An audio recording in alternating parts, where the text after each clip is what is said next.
Welcome back. Of course, the customer is always right. David, last night you were talking about, amongst other things, philodendrons. You know, those plants that essentially love trees, and that, you know, that the PHIL part of the word was that love. You know, you can't get too much love. I mean, love is all you need. So let's have more. We love love on this show, and I particularly love the word philos in Greek, which is their word for love, and it's where we get that suffix phile, such as Lily is a Francophile. She loves many things French. I am a bibliophile or a logophile. I love words and books. I know, for example, you, and in fact Carla as well, are zoophiles or zoophiles, lover of animals. A xenophile is someone who loves the exotic, coming from xenos, which is strange. That's where we get xenophobia, and philos, love. A discophile is not someone who loves the mirror balls. Oh, I assumed immediately it was. Well, I know you were a discophile in that regard. Oh, well, maybe a long time ago. But the other discophile is a lover of vinyl records, a collector of records. And an arctophile, now you need to cast your mind back, it's probably the last series, in fact. I talked about arctos, which is Greek for bear, and an arctophile is one who loves teddy bears. And the last one is, of course, philosophy. And that, again, is linked to love, with philos, love, and Sophia, the girl's name, also meaning knowledge. So a lover of knowledge, essentially.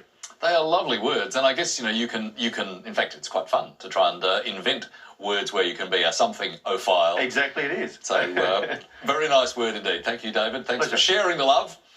Let's have a look at our scores. Carla is on 14, Jeff is on 21, as we head for our next letters on this Friday night.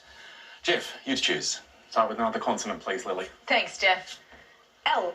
Well, that's a good one. A vowel, please. E. A consonant. N. Another consonant. G. And a vowel, please. I. Another vowel. O. And a consonant. C. One more consonant. W. And a final consonant, please. And last letter, T. Interesting mix.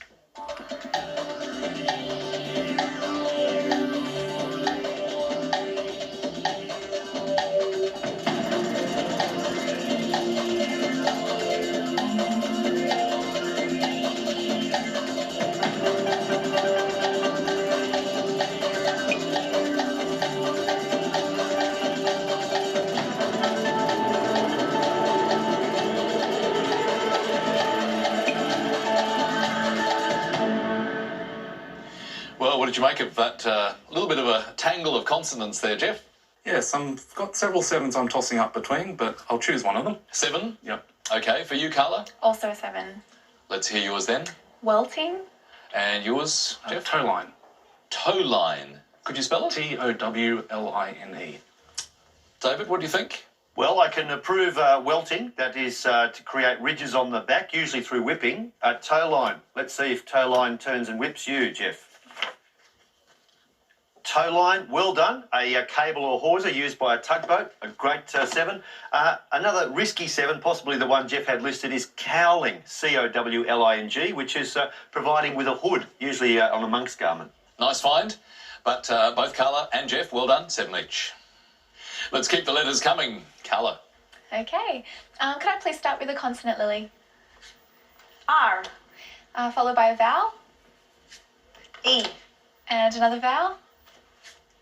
Another E. And another, please. A. And a consonant.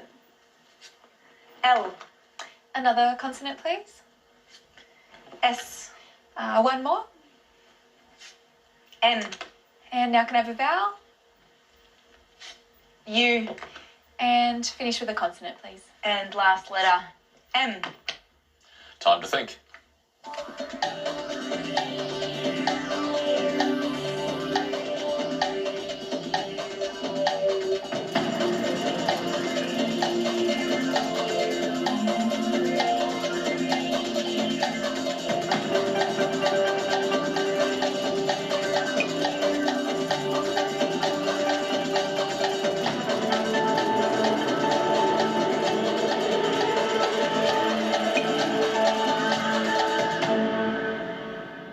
did you go that time? I got a 6.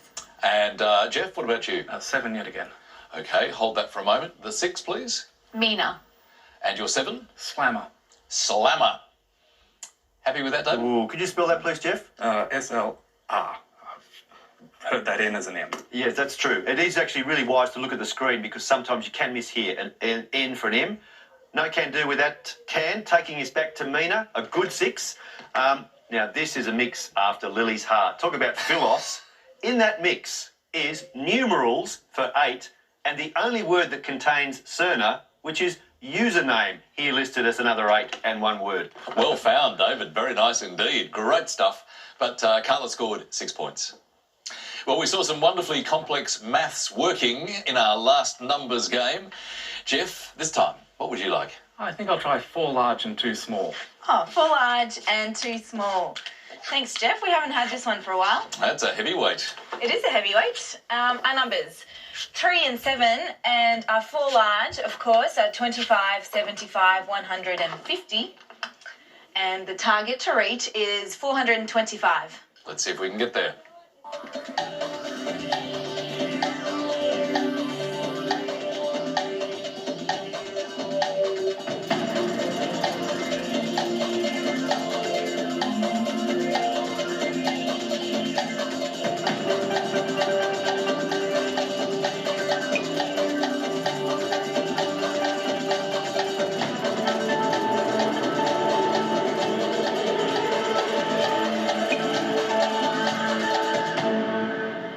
Well, Jeff, you were waiting very patiently for the clock to come around. How did you go? 425. I thought that might be the case. Carla?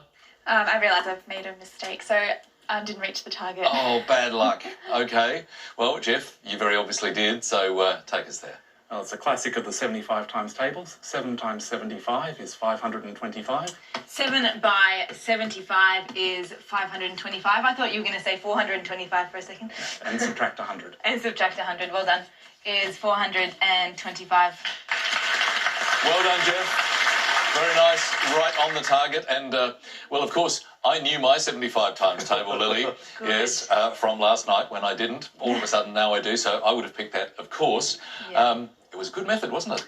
It was a good method, and you better be learning your 75 times table. It's going to be an exam at the end of this episode. I did it another way. Now, 7 minus 3 is 4. 4 by 100 is 400. And then add the 25, which is 425.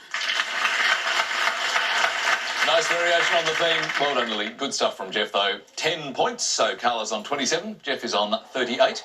We're heading for another break. Another word mix for you. Irate spa. The clue this time, a freeloader you might never know is there. Back shortly.